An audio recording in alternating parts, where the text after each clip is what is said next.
Bom dia. E aí, como é que vocês estão? Vocês estão bem? Estão felizes? Estão gratos? Que bom! Hoje a gente vai dar continuidade à nossa série, baseada na primeira carta de Paulo aos Coríntios. Se vocês já quiserem deixar o texto aberto, hoje a gente vai tratar do capítulo 8, tá? Quem já quiser ir se adiantando. E o tema da nossa mensagem de hoje é: posso ou não posso? Hoje a gente vai tentar responder esse questionamento aí levantado pelos coríntios nesse trecho. Mas só para a gente relembrar, não sei se tem visitantes aqui hoje, ao longo dessas semanas, o apóstolo Paulo ele tem tratado dos mais variados assuntos, né? A gente viu ali no início da carta de Paulo aos Coríntios, ele tratando sobre a divisão ali no meio da igreja. Depois o apóstolo Paulo ele defende o seu apostolado, ele também vai tratar sobre a imoralidade no meio da igreja, ele fala sobre casamento, e a partir ali do capítulo 7, o apóstolo Paulo ele começa a responder perguntas específicas que tinham sido feitas a ele, provavelmente através de uma carta. Então, esse tema que nós vamos abordar hoje é provavelmente uma dessas indagações que tinham sido feitas a ele pelos coríntios, tá? Então, a gente vai falar sobre comer comidas sacrificadas a ídolos. Posso ou não posso? E os cristãos de hoje em dia, eu acredito que todos nós aqui, podem achar que esse é um tema um pouco irrelevante, né? Sim, nenhum de nós aqui, eu acho, estaria com fome suficiente para ir ali na próxima esquina, pegar um despacho e comer uma galinha com farofa, não é? Essa não seria uma opção para nós, né? Com certeza, nenhum de nós aqui teria isso como opção. Então, por isso que é importante a gente compreender o contexto cultural, para a gente entender o porquê que Paulo gasta aqui esse capítulo, e ele vai tratar disso também no capítulo 10, para falar sobre esse tema, tá? Então, a cidade de Corinto, como nós temos visto assim ao longo dessas semanas, era uma cidade extremamente idólatra e pagã. Era uma cidade politeísta, haviam muitos deuses ali em Corinto. Tiago está falando isso desde aqui do início, né, na nossa primeira exposição. Então, haviam muitos templos ali na cidade de Corinto e os mais variados deuses. E o sistema de sacrifício pagão, ele era muito parecido com o sistema de sacrifício judeu. Então, como que funcionava normalmente? Um adorador, ele levava até aquele templo um animal, e esse animal também tinha que ser um animal puro, um animal sem defeito. Esse animal era entregue ao sacerdote ali, o sacerdote ele iria apresentar esse animal à divindade ali, ele seria, né, entregue para aquela divindade como um objeto de adoração. Uma pequena parte dessa carne era colocada diretamente na mesa do altar de adoração a esse animal, uma pequena parte dela.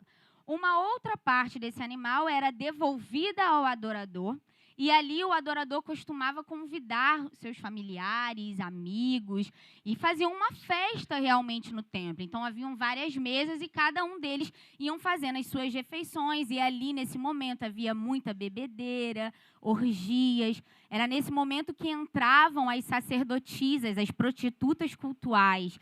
Então, o sexo em grupo, o homossexualismo, a bebida, mais a comida oferecida aos ídolos, tudo isso fazia parte daquele ritual de adoração àquele Deus.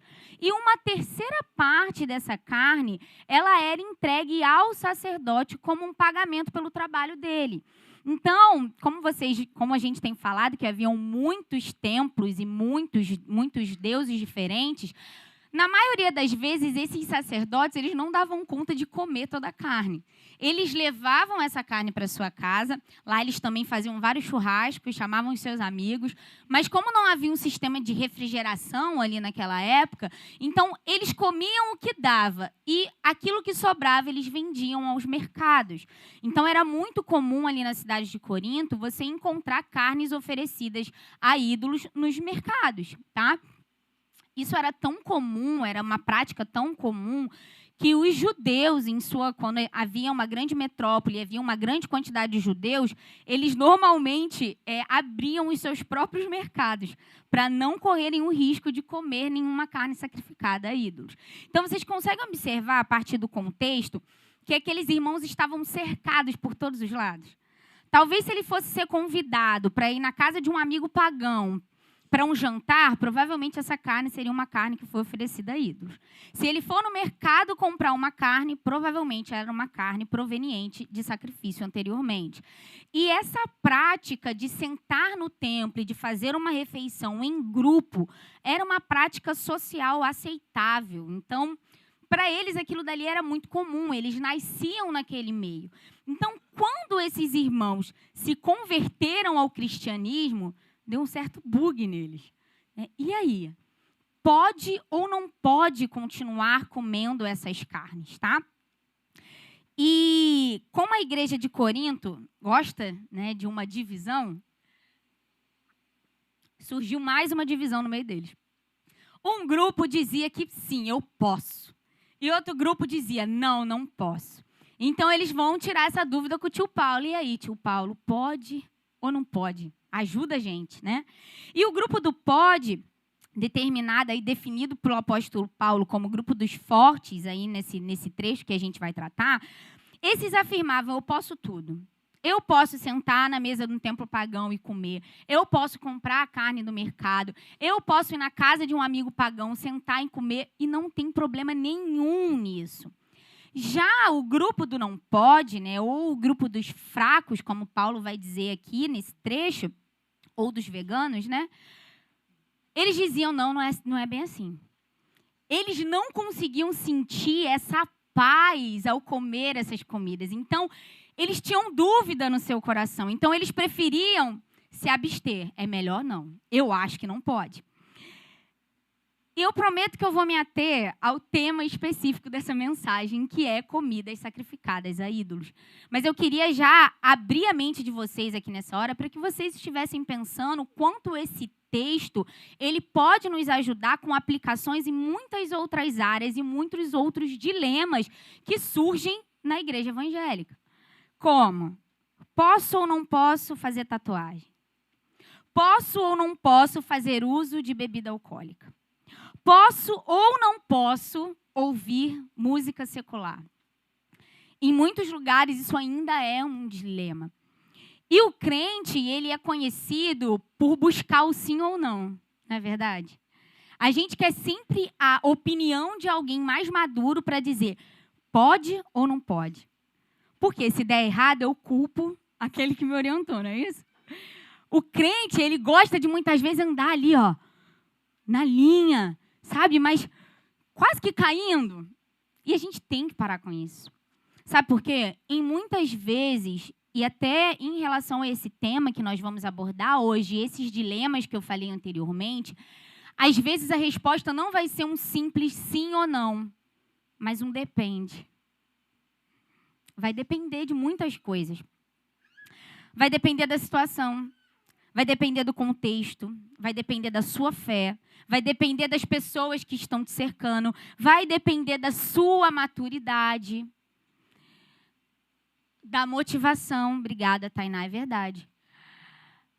Então, a igreja, durante muitos anos, trabalhou com um pastoreio do não. É mais fácil você dizer assim, não pode para tudo. E com isso você adestra as pessoas. Você poda a liberdade delas. Em um determinado momento, esse jogo virou. E aí tudo passou a poder. Não pode tudo. Pode. E o que aconteceu? As pessoas foram para um caminho de falta de controle, de excessos, de não aproveitar bem a sua liberdade. Então, o nosso desafio como cristãos, e como o nome da série diz, maturidade espiritual, pessoas que estão buscando esse caminho de maturidade, é aprender que nem sempre vai ser sim ou não. Às vezes você vai ter que raciocinar um pouquinho. E a gente é preguiçoso, né? Às vezes você vai precisar da ajuda do Espírito Santo e discernir se aquele é o melhor ambiente para você fazer tal coisa. Às vezes você vai precisar de muito amor para olhar para o lado e ver, talvez essa pessoa não aguente esse tamanho de liberdade. Então, eu vou me conter. E isso também é amor. E me parece que foi esse o caminho que o apóstolo Paulo decide tratar aqui com os irmãos de Corinto. Ele não dá simplesmente uma resposta pronta para eles, mas ele vai mostrando um caminho até revelar para eles essa resposta. Tá? Então, dito isso, vamos para o nosso texto. 1 Coríntios 8, nós vamos ler do versículo 1 até o versículo 13.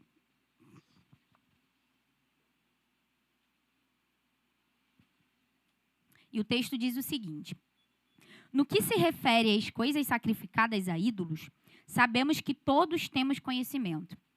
O conhecimento leva ao orgulho, mas o amor edifica.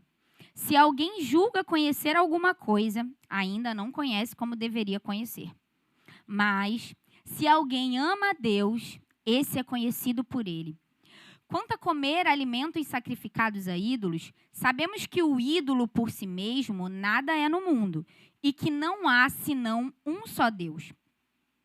Porque, ainda que existam alguns que são chamados de deuses, quer no céu ou sobre a terra, como há muitos deuses e muitos senhores, para nós, porém, há um só Deus, o Pai, de quem são todas as coisas e para quem existimos, e um só Senhor, Jesus Cristo, por meio de quem todas as coisas existem e por meio de quem também nós existimos.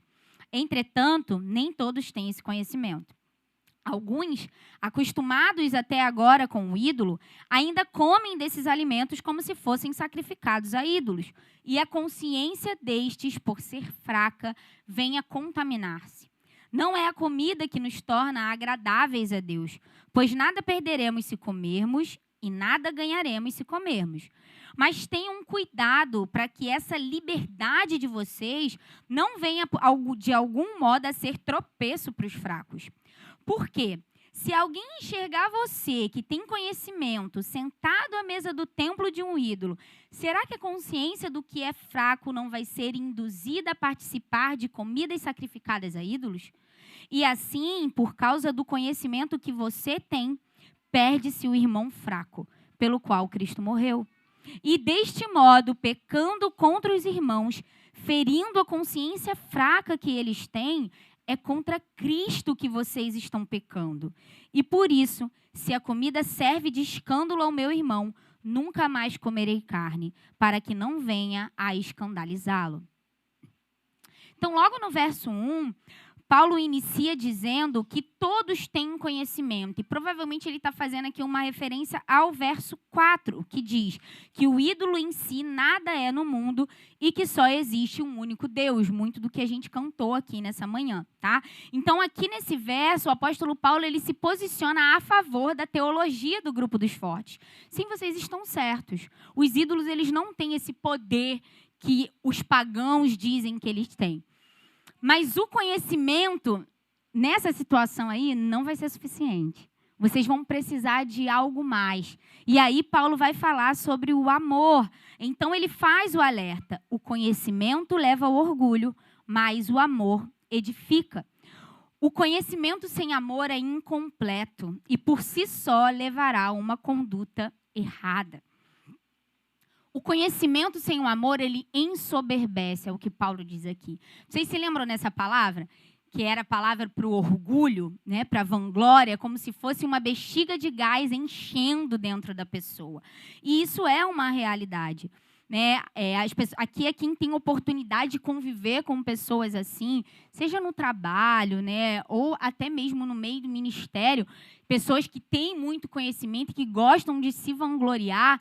Realmente, essas pessoas são difíceis de lidar. Você vê que falta, de fato, esse amor. Falta esse quesito que é tão importante para o relacionamento. E ao ler alguns comentários, eu me deparei com essa frase.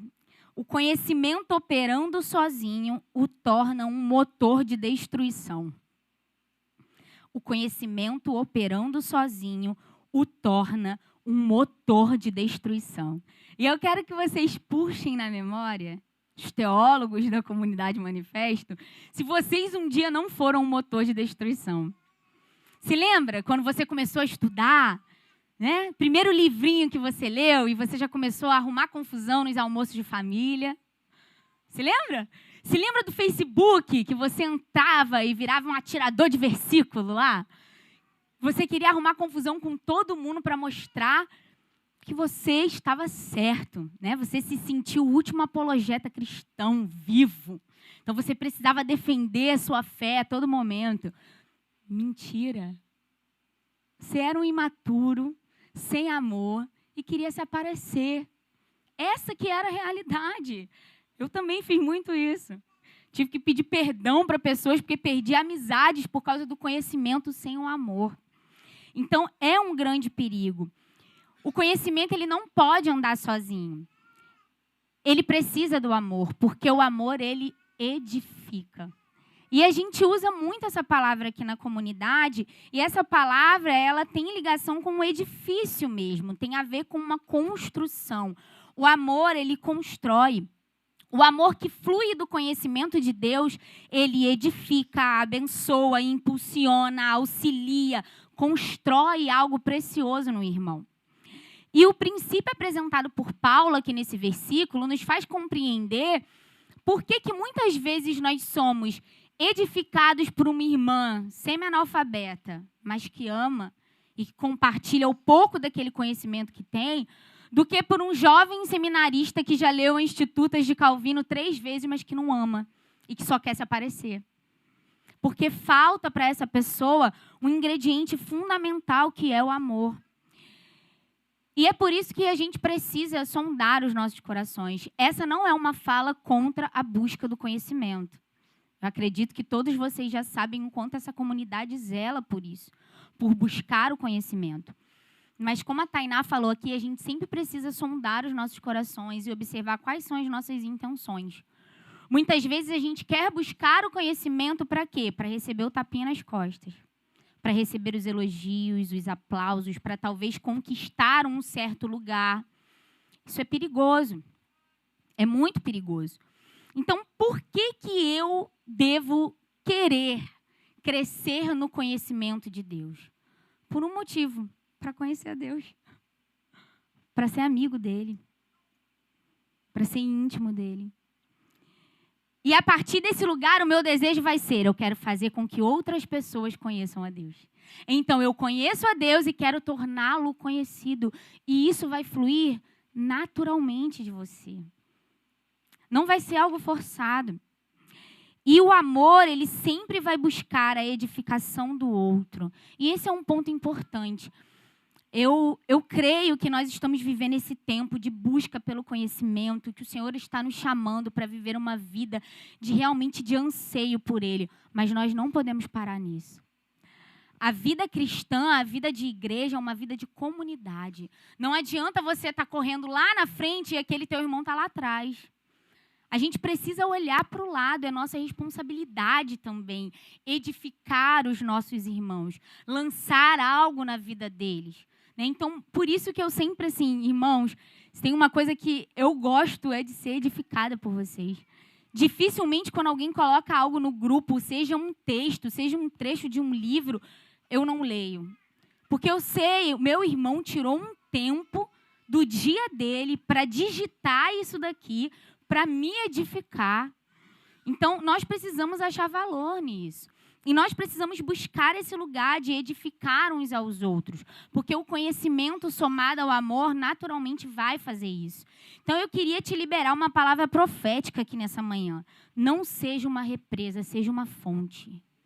Para de guardar para você somente aquilo que Deus tem liberado. Deixa a vergonha de lado e comece a deixar fluir o conhecimento e o amor que o Senhor tem liberado sobre a sua vida. Amém? Versículo 3. Se alguém julga conhecer alguma coisa, ainda não conhece como deveria conhecer. Mas se alguém ama a Deus, esse é conhecido por Ele. Versículos 2 e 3. Aqui Paulo é muito claro numa coisa que naturalmente a gente já sabe. Aquela pessoa que fala que sabe muito, provavelmente é porque ela não sabe tanto. Você quer ver um sábio em uma roda de conversa? Ele provavelmente vai ser o que está falando menos. O tolo vai ser aquele que vai... Olhem para mim, vejam quanto eu sei, quantos livros eu li, quantos cursos eu fiz. Esse é o caminho dos tolos, buscar glória para si. Já os sábios não. Os sábios, eles entram por um caminho de humildade que quanto mais conhecimento eles têm, mais eles sabem que precisam se aprofundar nesse conhecimento, então eles não conseguem se vangloriar disso. E o que Paulo está trabalhando e focalizando nesse versículo é que nós não podemos nos vangloriar do conhecimento, porque o conhecimento aqui nessa era é limitado, é parcial. Nós ainda não o conhecemos como ele é de verdade. Ainda existem algumas escamas que precisam cair. Então, nenhum de nós pode se vangloriar desse conhecimento. E ele fala, então, no versículo 3, mas se alguém ama a Deus, esse é conhecido por ele. Então, aqui Paulo está deixando claro que não é suficiente você acumular fatos sobre Deus. Não é suficiente. Você precisa amá-lo. E se uma pessoa ama a Deus, então Deus a conhece, Deus a reconhece, então Deus, ele intimamente se relaciona com essa pessoa. Então vira um ciclo, né? Eu amo, conheço, eu amo. Eu nem sei onde que começa primeiro. Se é amar, se é conhecer, se é amar. E isso se torna um ciclo e só cresce realmente, né? E um conhecimento íntimo de Deus é o maior conhecimento que alguém pode ter. Então, se existe alguma coisa que a gente pode realmente se gloriar é em conhecer o Senhor. Em dizer, não, eu conheço a Ele, Ele me conhece também. Nós somos amigos íntimos. E essa deve ser a nossa busca. Então, Paulo gasta esses primeiros 3 versículos para colocar como base do relacionamento cristão o amor. O conhecimento sem amor, ele é perigoso. Então, vocês precisam buscar por esse caminho. E agora, aqui, a partir do versículo 4... Paulo ele vai retomar o assunto original, que é comidas sacrificadas a ídolos, tá? Então, nós vamos tratar dos versos 4 até o verso 6. Quanto a comer alimentos sacrificados a ídolos, sabemos que o ídolo por si mesmo nada é no mundo, e que não há senão um só Deus. Porque ainda que existam alguns que são chamados de deuses, quer no céu ou sobre a terra, como há muitos deuses e muitos senhores, para nós, porém, há um só Deus. Então, Paulo aqui ele está se opondo ao politeísmo, que era muito comum das religiões pagãs, né? Então, os adoradores dos ídolos, eles se referiam ao seu objeto de adoração como deuses. Eles diziam, é um senhor, é um Deus. E aqui, Paulo, ele mais uma vez vai se colocar a favor da teologia do grupo dos fortes. Não, é mentira. Eles não são deuses. Eles não são senhores. Porque só existe um único Deus. Um único Deus vivo e verdadeiro. Deus é um ser espiritual e real. Os ídolos não. E não tem como não citar Salmo 115. Vamos lá para Salmo 115, versículos 4 e 8. 4 a 8, na verdade. Diz o seguinte o texto. Os ídolos das nações são prata e ouro, obra de mãos humanas. Têm boca e não falam. Têm olhos e não veem. Têm ouvidos e não ouvem. Têm nariz e não cheiram. Têm mãos e não apalpam. Têm pés e não andam. Som nenhum lhes sai da garganta. Tornem-se semelhantes a eles os que os fazem e todos os que neles confiam. É uma grande falta de tempo, perda de tempo confiar em ídolos feitos por mãos humanas, pois só existe um único Deus verdadeiro. E ao ler esse versículo, eu lembrei daquela série The Chosen, que em diversas vezes, durante várias temporadas, diversos personagens, eles leem esse versículo, né, que é a Shema, Deuteronômio 6,4. Ouve Israel, o Senhor nosso Deus é o único Senhor. Eu não sei se vocês lembram disso, mas em muitos momentos de aflições, de desesperos, eles relembram essa realidade dentro deles. Então, um judeu tinha isso como verdade já desde muito pequenininho. Isso já era decorado, tanto na mente quanto no coração. E nós? Será que a prática da nossa vida revela que nós cremos que existe um único Deus? Ou será que a gente ainda vive com medo? Medo do diabo, medo de macumba, medo do pozinho que alguém possa jogar, medo do mal olhado. Aprisionado a essas coisas, como se Satanás estivesse sentado num templo e governando todas as coisas. Como se a sua vida fosse governada pelo inimigo. Essa não é uma verdade. E como a gente cantou aqui nessa manhã, eu creio que esse é um dos sofismas que a gente precisa se libertar. Isso é uma mentira. Quem é o Senhor da sua vida?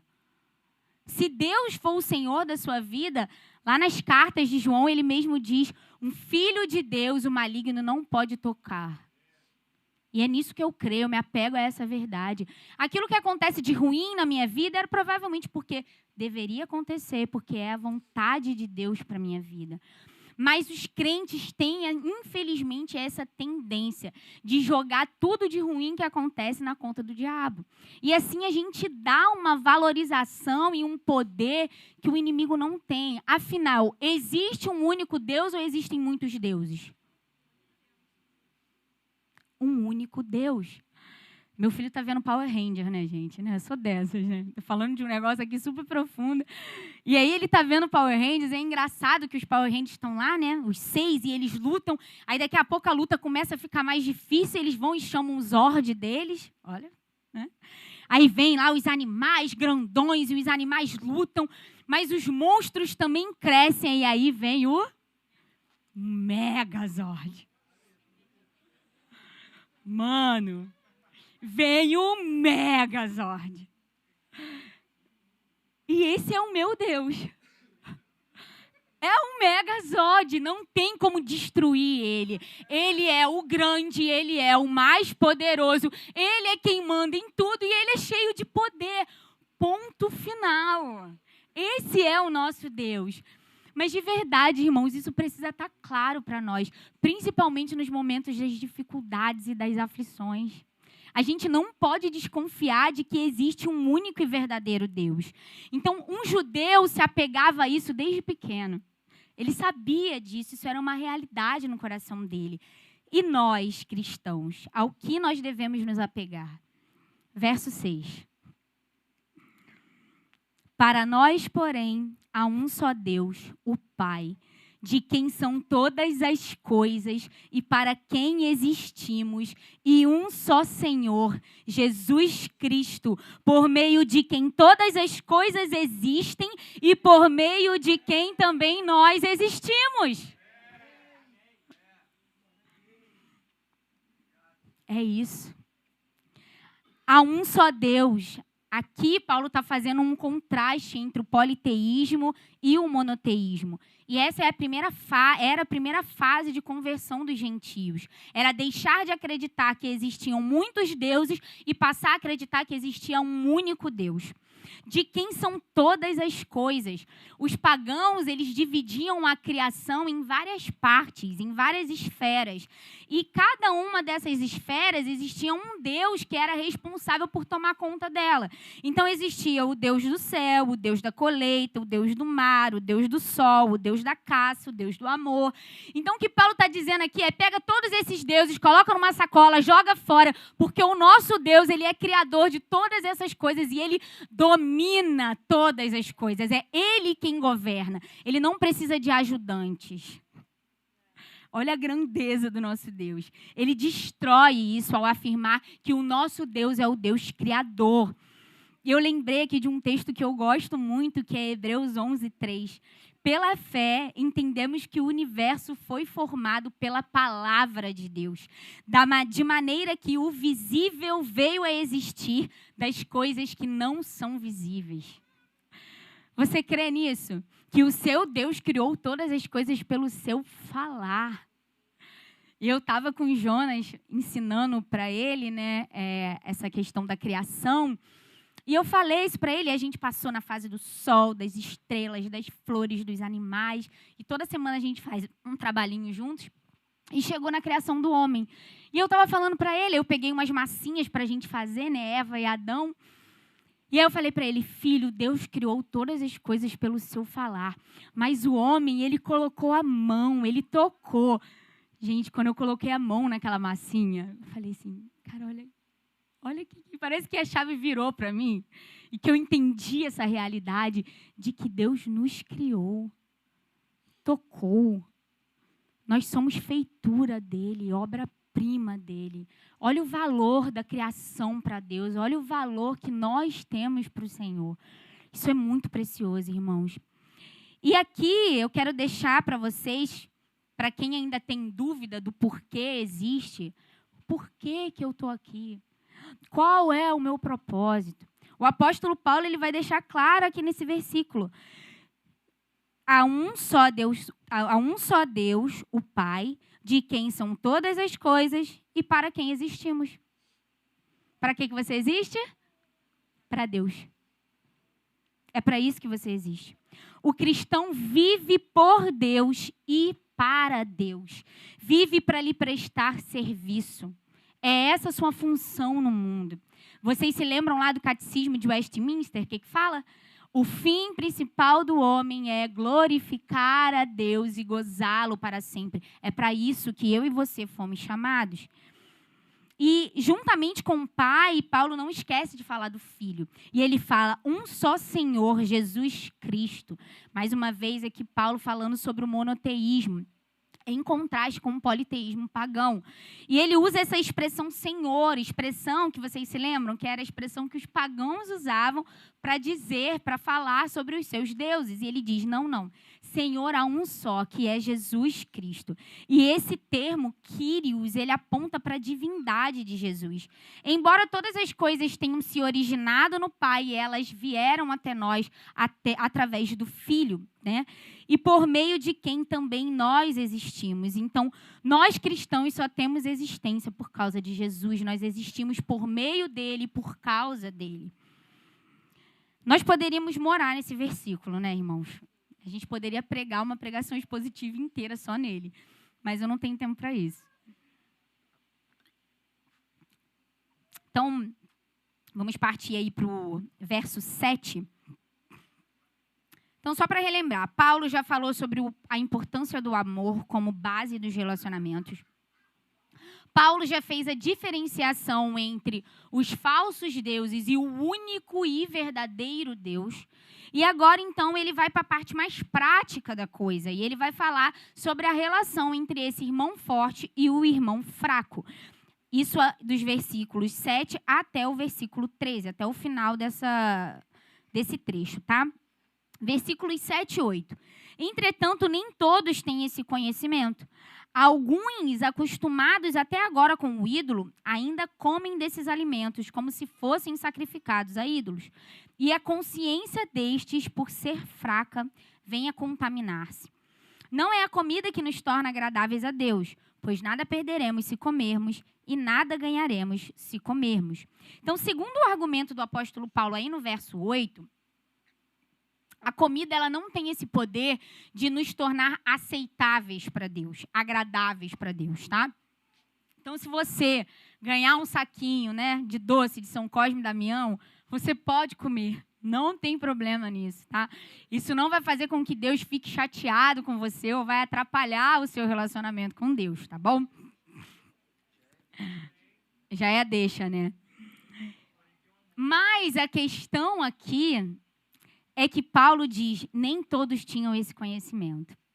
Para alguns era muito fácil, muito natural, até mesmo sentar ali na mesa do templo pagão e comer aquela carne sacrificada, e isso não causava nenhum problema para eles. Mas havia um outro grupo que, ao fazer isso, ficava com a consciência pesada.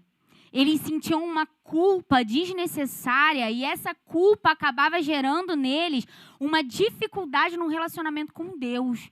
Então, a relação deles com Deus era abalada por causa da culpa por comer carnes sacrificadas a ídolos. Então, olha só, a consciência deles era uma consciência fraca, porque eles tinham tanta intimidade com esse ídolo durante toda a sua vida, durante talvez toda a sua juventude, e aí, em um determinado momento, eles se convertem e fica difícil para eles entender se realmente esses ídolos eram deuses ou não.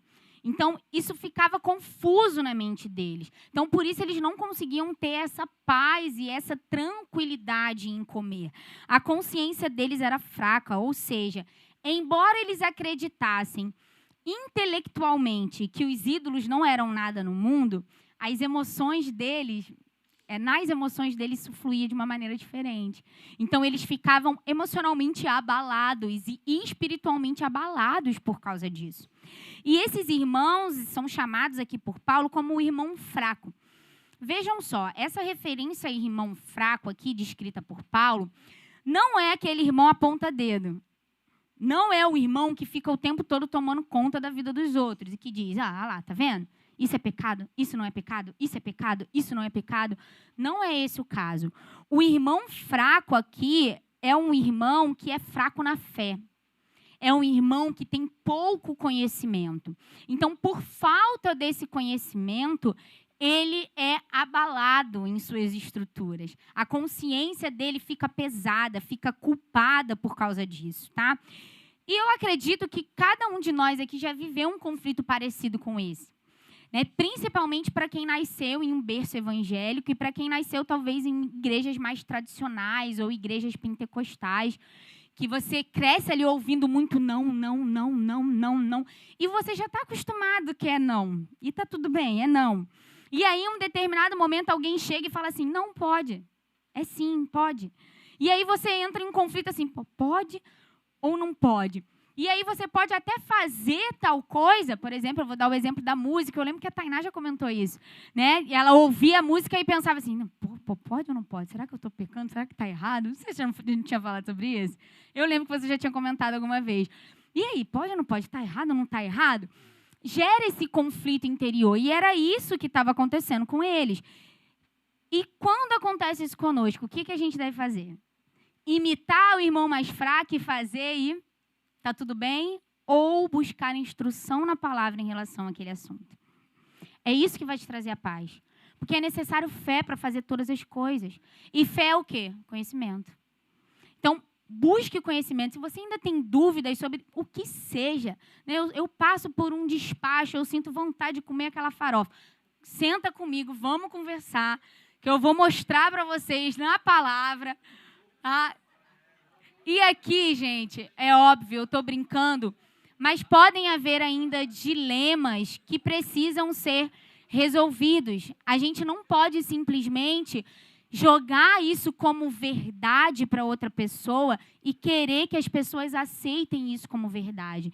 Então, é um convite, busquem o caminho do conhecimento, busquem o caminho da instrução, tá? Versículos 8.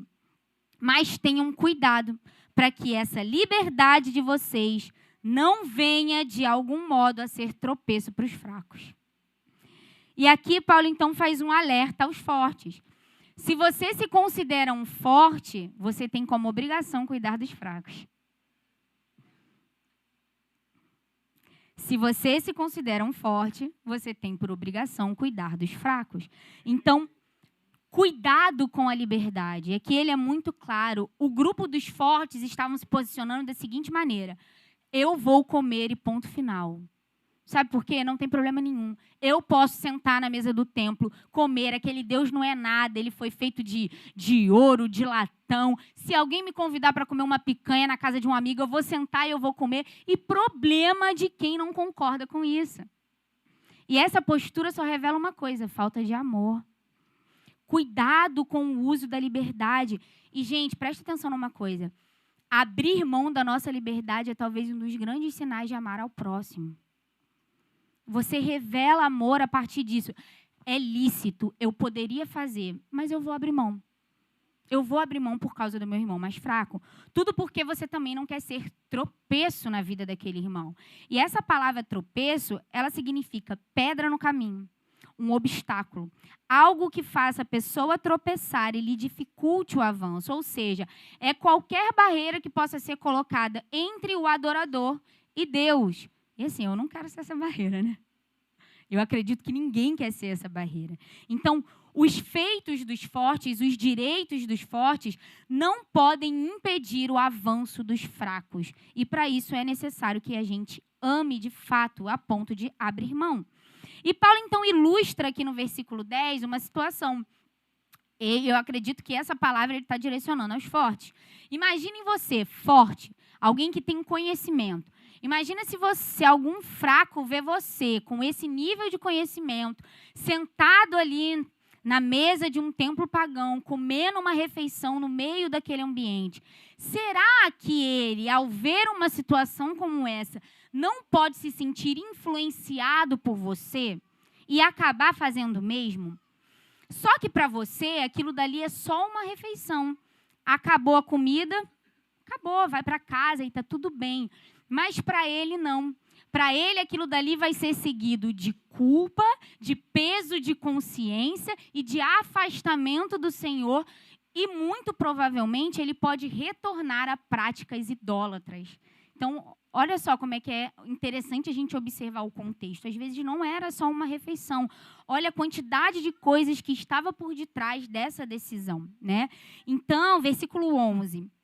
Aqui no versículo 11, Paulo vai mostrar a consequência de um forte exercer o seu direito sem considerar a fraqueza do irmão.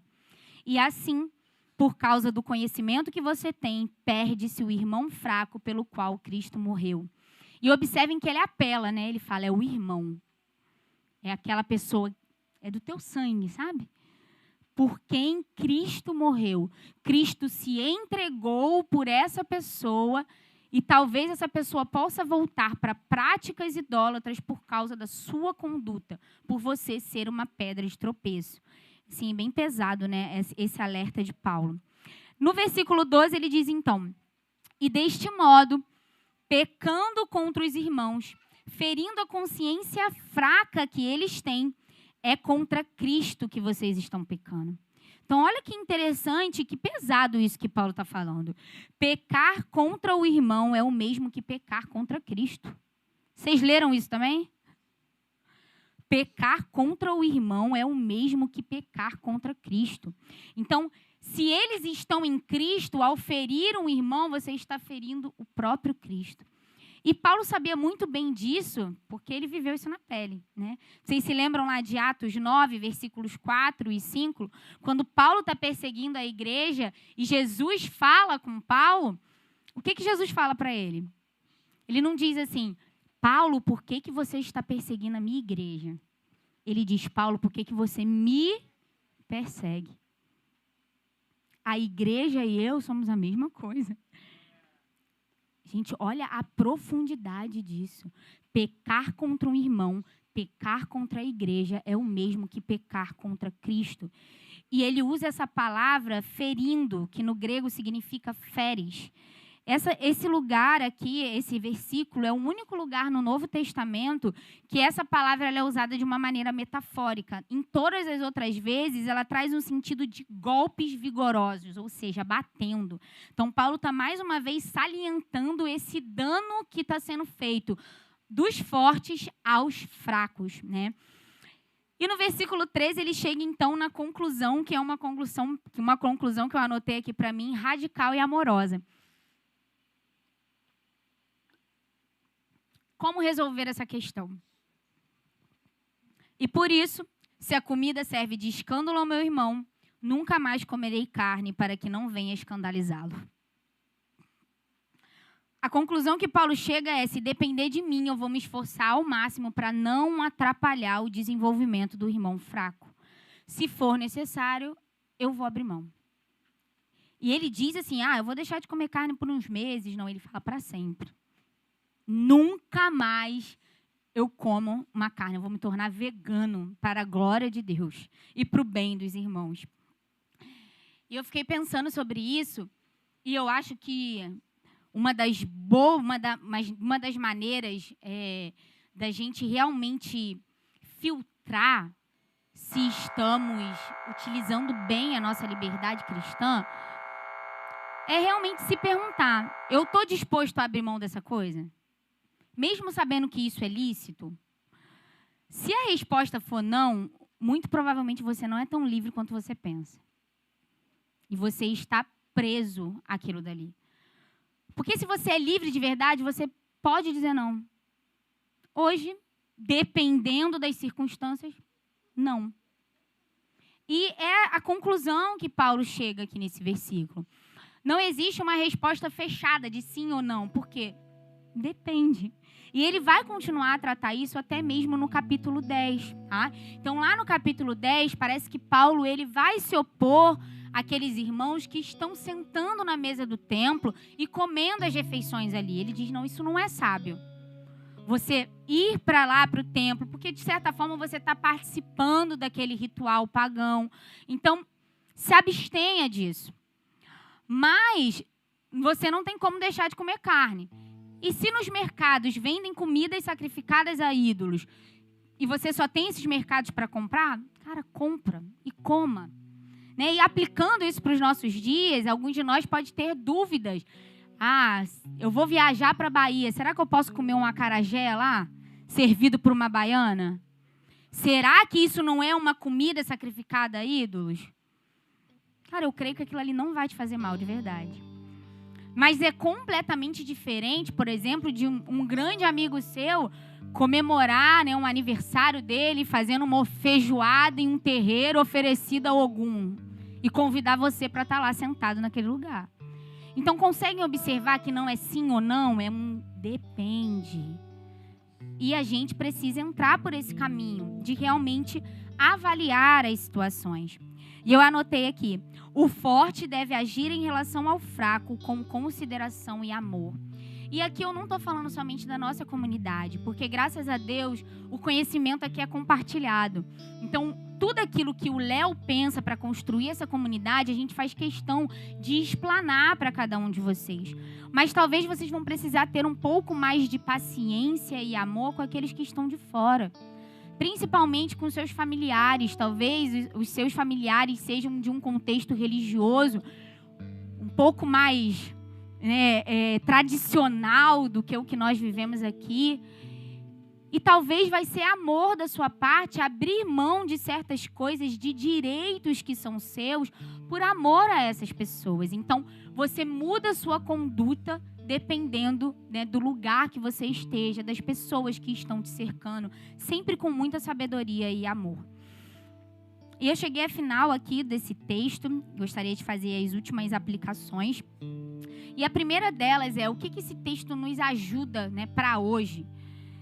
A primeira delas é busque o caminho do conhecimento, mas sempre somado ao amor. Não seja alguém que simplesmente quer acumular conhecimento, mas alguém que quer derramar conhecimento e amor no outro. Vocês se lembram a fala de Paulo? O amor, ele edifica. Então, conhecimento mais amor vai ser o combo perfeito para que a igreja cresça e amadureça. O segundo deles é cuidado com a liberdade. Seja sábio a usar a sua liberdade cristã. Não faça da sua liberdade um tropeço para os fracos. E eu queria acrescentar algo aqui. Também não faça dela um troféu. É um perigo. A gente não tem necessidade de ficar exibindo a nossa liberdade aos quatro cantos. Até para isso a gente precisa ter sabedoria. E aqui eu gostaria de falar até mesmo das redes sociais, gente. Tenham sabedoria. Tem coisas que não precisam ser postadas.